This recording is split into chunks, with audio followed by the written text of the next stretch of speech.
Assalamualaikum warahmatullahi wabarakatuh. Hai anak-anak sekalian, apa kabar hari ini? Selamat berjumpa dengan saya.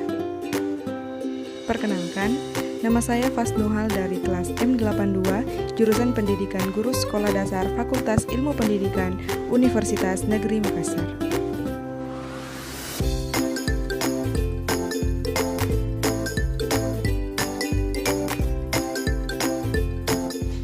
Indonesia dikenal sebagai negara yang masyarakatnya majemuk. Hal ini tercermin dari beraneka ragamnya suku bangsa Indonesia. Suku-suku tersebut diantaranya adalah suku Jawa, Sunda, Madura, Bugis, Asmat, dan masih banyak lagi. Di Indonesia, perbedaan bahasa dapat disatukan dengan adanya bahasa kesatuan yaitu bahasa Indonesia. Dengan adanya alat-alat pemersatu bangsa, diharapkan penduduk Indonesia tetap dapat hidup rukun meskipun berasal dari latar belakang suku bangsa dan budaya yang berbeda-beda. Materi kelas 6. Tema 2, Persatuan dalam Perbedaan. Subtema 1, Rukun dalam Perbedaan.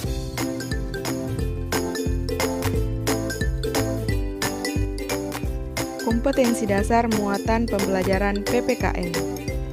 KD 3.4 menelaah persatuan dan kesatuan terhadap kehidupan berbangsa dan bernegara beserta dampaknya. KD 4.4 menyajikan hasil telaah persatuan dan kesatuan terhadap kehidupan berbangsa dan bernegara beserta dampaknya. Tujuan pembelajaran kita adalah 1. Siswa mampu menceritakan manfaat hidup rukun dalam perbedaan sebagai landasan persatuan. Yang kedua, siswa mampu menceritakan pengalaman tentang hidup rukun dalam perbedaan sebagai landasan terciptanya persatuan. Yang ketiga, siswa mampu menerapkan nilai-nilai persatuan di lingkungan rumah, sekolah, dan masyarakat dengan kepedulian yang tinggi.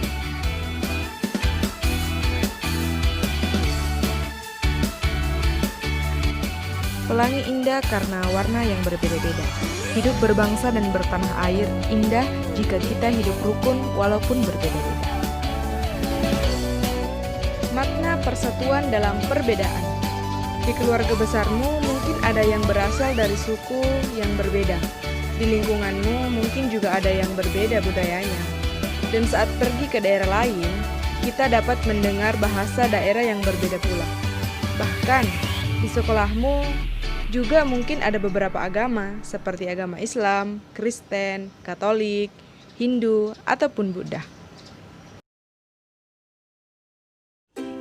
Ada beberapa sikap yang diperlukan untuk mencapai persatuan dalam perbedaan. Sikap tersebut perlu diterapkan oleh seluruh anggota masyarakat. Sikap-sikap itu adalah: yang pertama, sikap peduli. Hidup rukun bermula dari sikap peduli terhadap orang lain. Peduli berarti menyadari bahwa orang lain mempunyai kebutuhan yang berbeda dari kita. Peduli juga berarti memahami sikap apa saja yang dapat menyenangkan atau mengganggu orang lain. Yang kedua adalah sikap mendahulukan kepentingan bersama.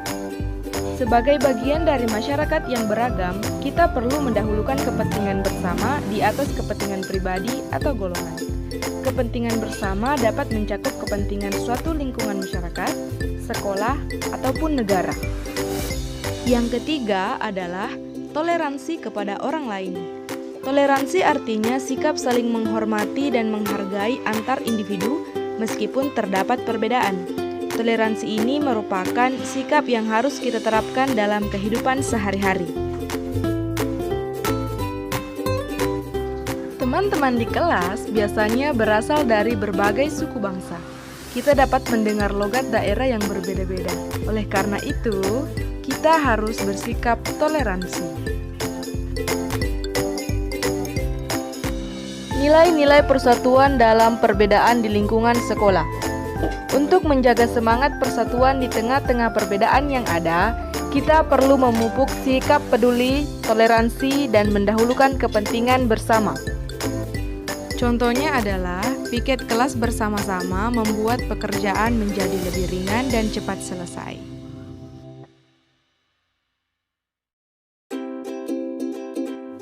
Manfaat yang diperoleh jika kita menerapkan nilai-nilai persatuan dalam perbedaan di sekolah. Yang pertama, dapat saling membantu jika ada pelajaran yang tidak dimengerti. Yang kedua, suasana belajar di kelas menjadi nyaman. Yang ketiga, persahabatan semakin erat dan membangun kekompakan.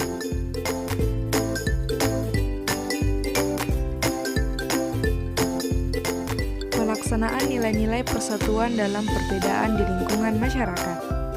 Yang pertama, di lingkungan masyarakat, kita perlu bersikap peduli. Yang kedua, kita harus membantu tetangga atau kawan kita yang memerlukan bantuan meskipun berbeda suku atau agama. Yang ketiga, kita juga perlu bersikap toleran di lingkungan masyarakat.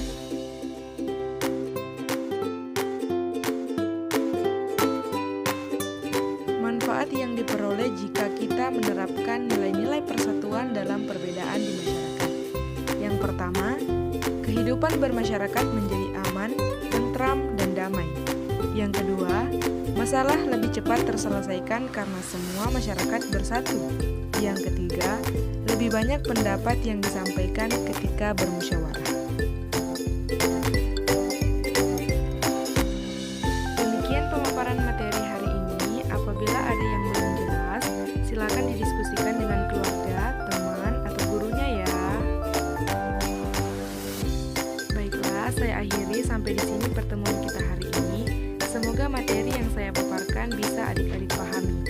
Wassalamualaikum warahmatullahi wabarakatuh.